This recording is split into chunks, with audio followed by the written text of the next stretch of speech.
Hey guys, welcome back to BTB Tech. I appreciate your time for today's video. Last video was great on the Red Magic 11 Pro.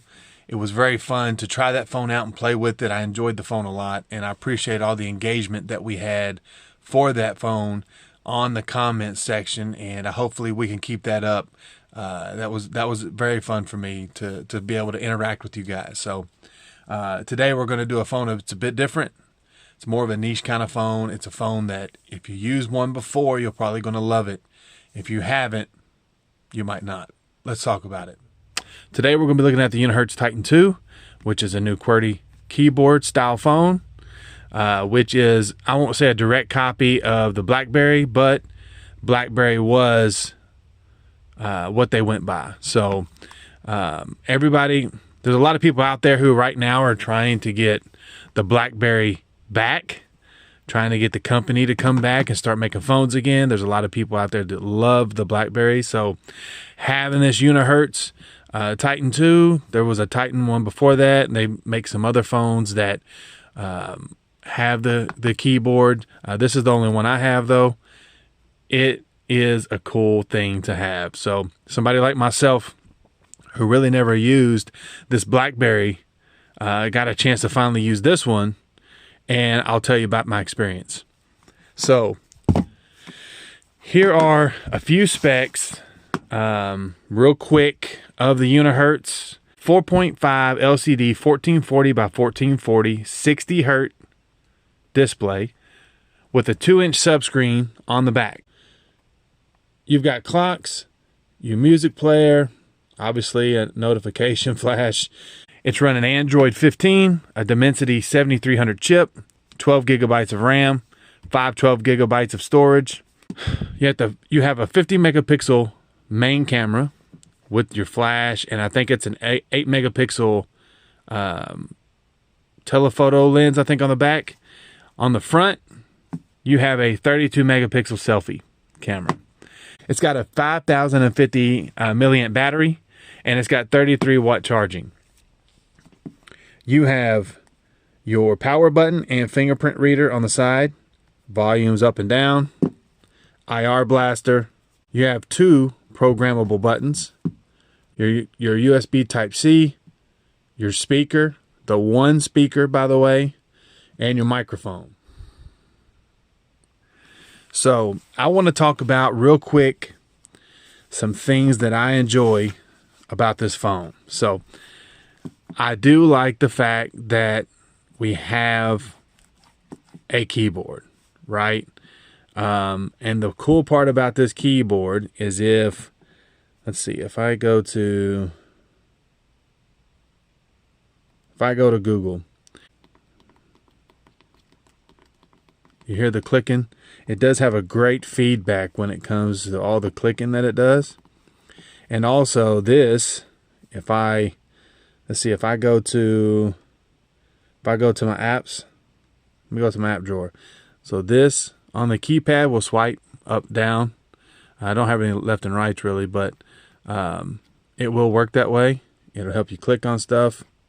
So it does have a lot of good feedback on the back of this with the clicking of the keyboard, and that's great, man. I love that. And there's all these buttons are programmable. I'm sure if you've seen any other videos of this Unihertz Titan 2, you're gonna know all that stuff already. So I won't get into a whole lot of that. I didn't really do a whole lot of programming here, but I kind of really want to get into more of just the real life things that I dealt with on a normal basis, being a new user of this style keyboard.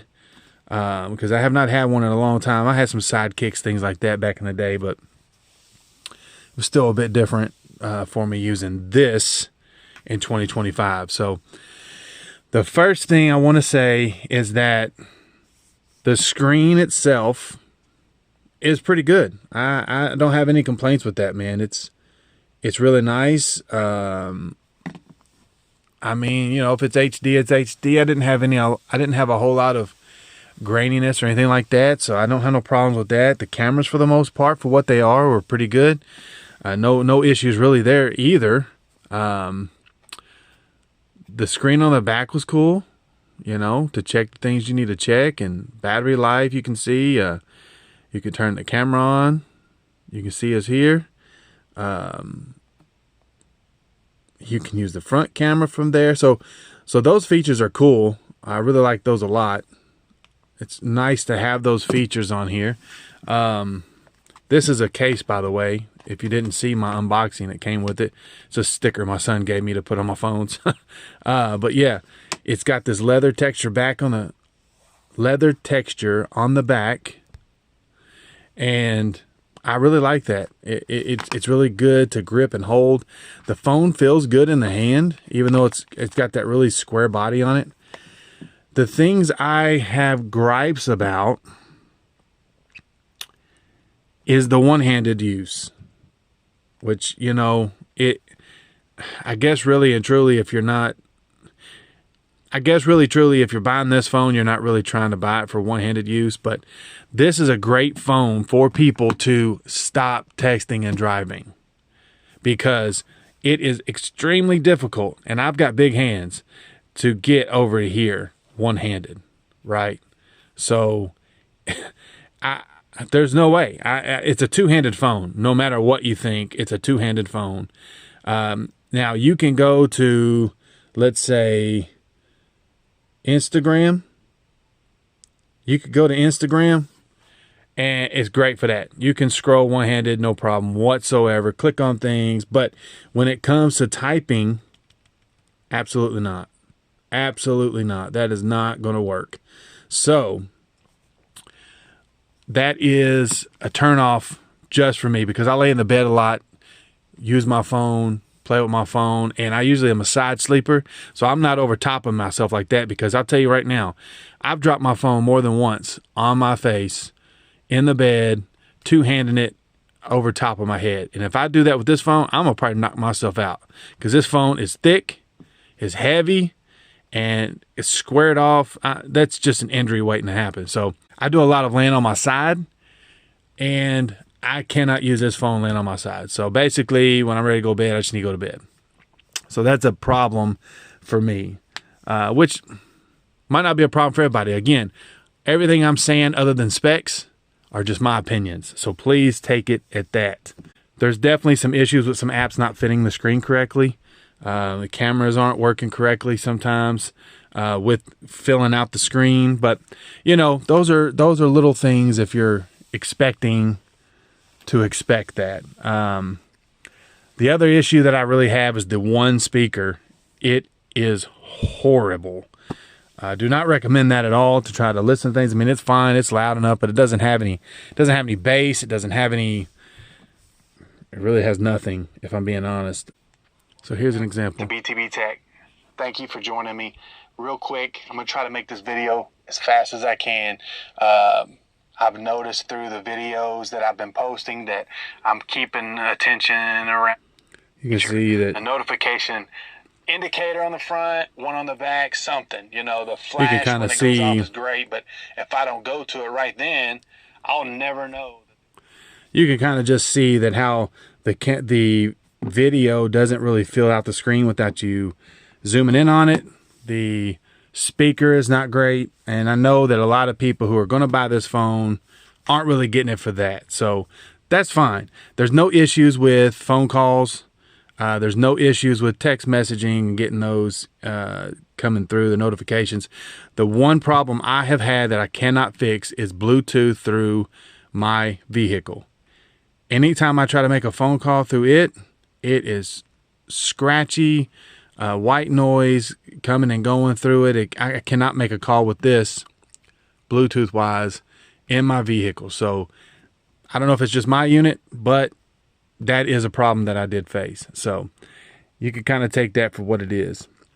Now, if you have any questions on this phone, please hit me up in the comments. Let's talk about it. If you've used this phone and you like it, don't like it, what some issues you have, maybe we could do a follow-up video on this phone.